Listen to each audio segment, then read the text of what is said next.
Okay, I have the common problem of the Hyper E-Ride bicycles where there's no engagement of the motor. So as you can see, everything's powered up. If I push the walk mode, the wheel is not turning and it just flashes. My Cruiser E-Ride, which is working, when I press this button, it starts spinning at 6 kilometers to help you walk it up a hill or something. If I let go, stops powering, but it just coasts. So the bike is upside down now, so I could show you the sensor. So basically I contacted customer service through their website, the chat, and they sent instructions on how to check the sensor. Basically, here is a magnetic ring with, you can see alternating holes and then spots where it's filled with a little magnet. So the sensor is supposed to sense the magnets passing by, and the instruction says to make sure that the sensor is close enough to the ring. And as you can see, mine is basically touching. You can see some scratches on this ring where it's touching. So I told them it did not, checking the sensor did not work, so they sent me an envelope with the sensor, no instructions. But I did verify. All we have to do is replace the sensor. So when I first looked at it, I thought I have to remove the crank, but as you can see, the sensor is held on to the bracket with one screw. If we could just remove the screw, and there's 3 locating pins, and all we have to do is bend this bracket enough so there's enough space to clear these locating pins. Then we'll open up the bottom of the battery bay so we could see where this cable connects to and reconnect the new sensor. So that's what I'll be doing. Okay, so here's the bottom of the battery bay. I kind of broke these bolts very carefully at the beginning, so it should be easier to unscrew right now. Let's see if it's just these top 2 or if I have to remove more of these screws to get this bottom plate off. 1,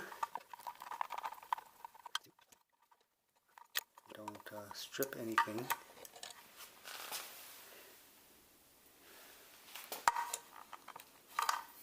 I don't see it wanting to come yet.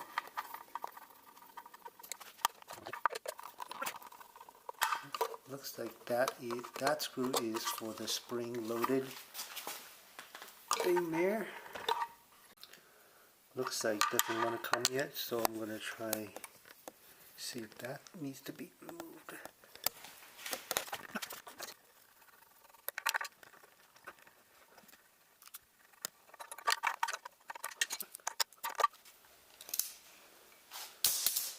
Want to come yet?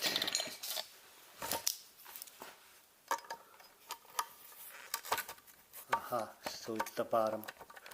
The bottom is a key.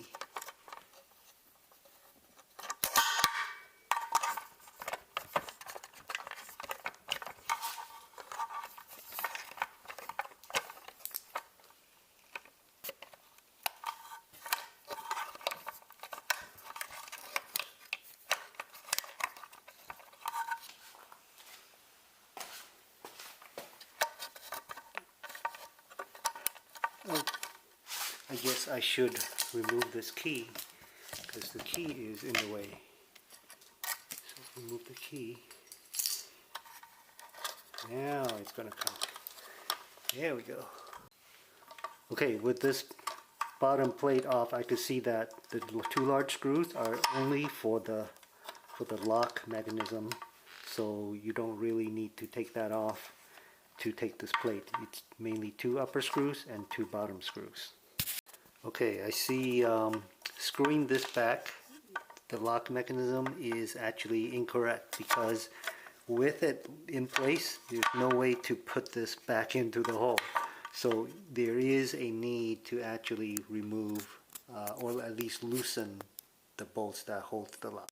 Okay, so with this plate out of the way, you could kind of see that sensor cable that comes from the bottom actually does not connect anything here. So I think the connection is going to be made along this, under this strip. So I'm going to take off this bottom plate.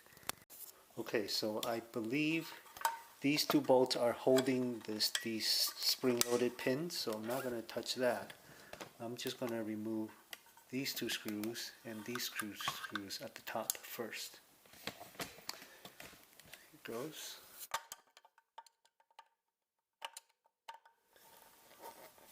Okay, again, even though I removed these two, because of this plate has the L, these two L brackets, I won't be able to remove this bottom plate until I remove the top cap.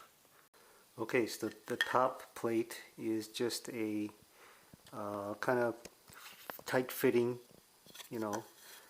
plate that goes in there with this L bracket on the bottom.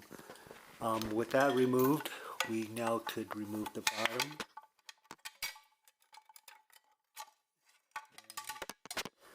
Reveal where the sensor will connect. Okay, following the smaller cable, that's the sensor, I went and just pulled everything out, and I could see that the sensor connects to here.